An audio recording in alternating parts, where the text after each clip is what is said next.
कल्पना कीजिए एक ऐसे संसार की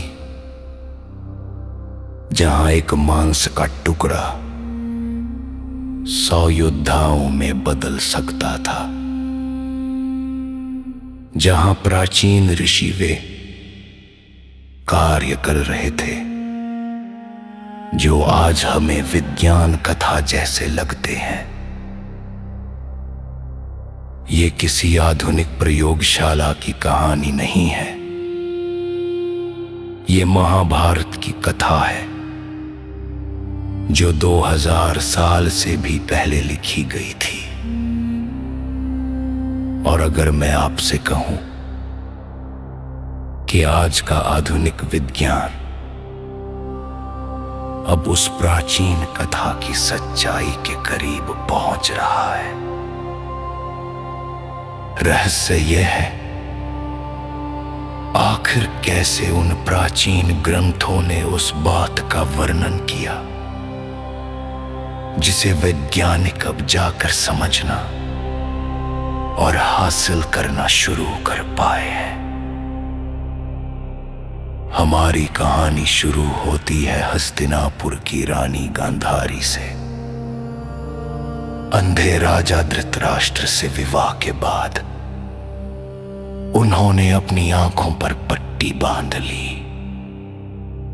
अपने पति के अंधकार को स्वयं भी साझा करने का निर्णय लिया। लेकिन जो आगे हुआ उसने जन्म और सृष्टि के हमारे पूरे समझ को चुनौती दे दी। महीने दर महीने बीतते गए, एक वर्ष, फिर 2 वर्ष। गांधारी गर्भवती रही, सामान्य गर्भावस्था की सीमा से बहुत आगे तक। राज्य में कानाफूसियां शुरू हो गईं। क्या ये कोई श्राप था या कोई वरदान? और फिर अंततः उन्होंने जन्म दिया। लेकिन उन्होंने बच्चों को जन्म नहीं दिया, उन्होंने जन्म दिया एक गठान को, एक कठोर मांस जैसी गेंद को। ग्रंथों में उसे मांस पिंड कहा गया है, मांस का लोथरा। सोचिए, वो अभय, वो असमंजस। 2 वर्षों की प्रतीक्षा के बाद और परिणाम यह। लेकिन एक व्यक्ति जरा भी आश्चर्यचकित नहीं हुआ, महर्षि व्यास, अपने युग के ऋषि वैज्ञानिक। उन्होंने उस मांस पिंड को देखा और कुछ अद्भुत कहा, 100 घड़े तैयार करो। जो कार्य व्यास ने इसके बाद किया वो मानो किसी प्राचीन जैव प्रौद्योगिकी प्रक्रिया जैसा था। उन्होंने उस मांस पिंड को सावधानी पूर्वक ठीक 100 भागों में विभाजित किया। प्रत्येक भाग को एक एक मिट्टी के घड़े में रखा गया और उन घड़ों को शुद्ध घी से भरा गया। फिर उन सभी घड़ों को सील कर एक नियंत्रित वातावरण में सुरक्षित रखा गया। दिन हफ्तों में बदल गए और फिर असंभव घटित हुआ। हर घड़े से एक पूर्ण रूप से विकसित बालक प्रकट हुआ।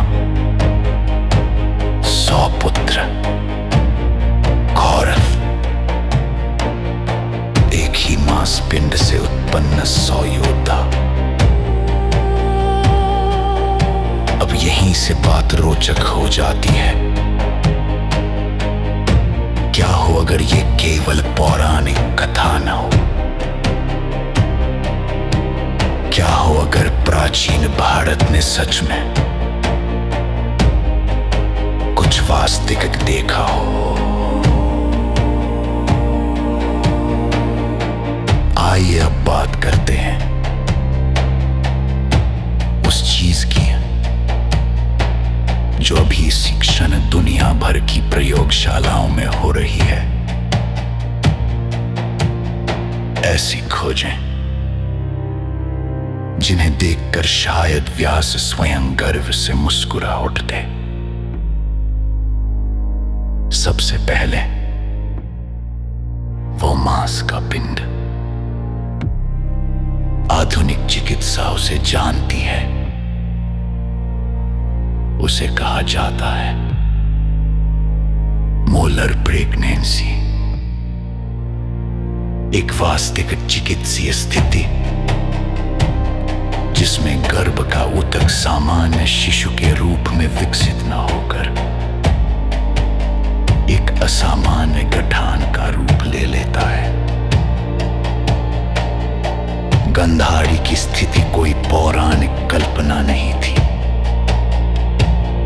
वो एक चिकित्सीय सत्य थी।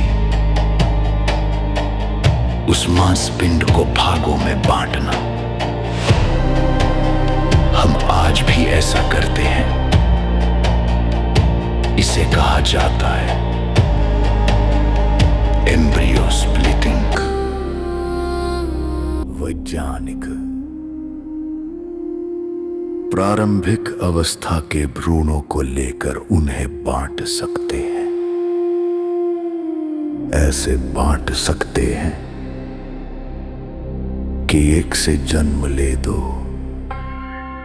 3 यहां तक कि 4 जीवन।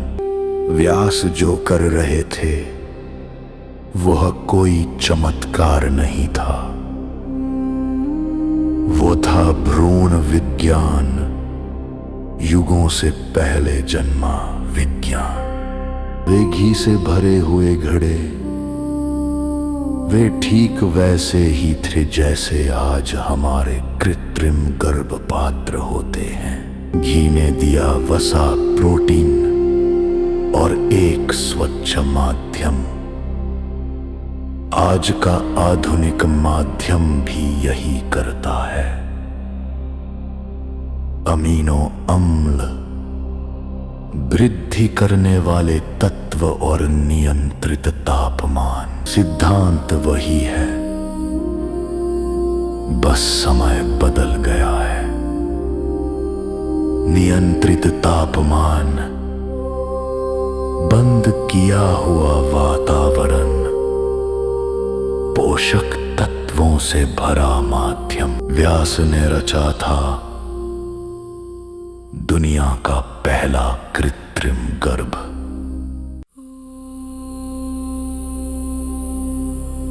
लेकिन असली संबंध तो अब सामने आता है। वो जो अविभाजित मांस का पिंड था, उसे आज हम कहते हैं बहुशक्ति कोशिकाएं। ऐसी कोशिकाएं जो बन सकती हैं कुछ भी।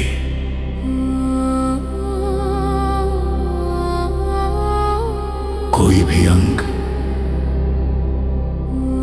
कोई भी ऊतक, और सैद्धांतिक रूप से पूरा जीव तक। हम इस पर और विस्तार से बात करेंगे और देखेंगे कि इसका आधुनिक विज्ञान से क्या गहरा संबंध है। हम ये भी जानने की कोशिश करेंगे, क्या सच में प्राचीन विज्ञान इतना विकसित था?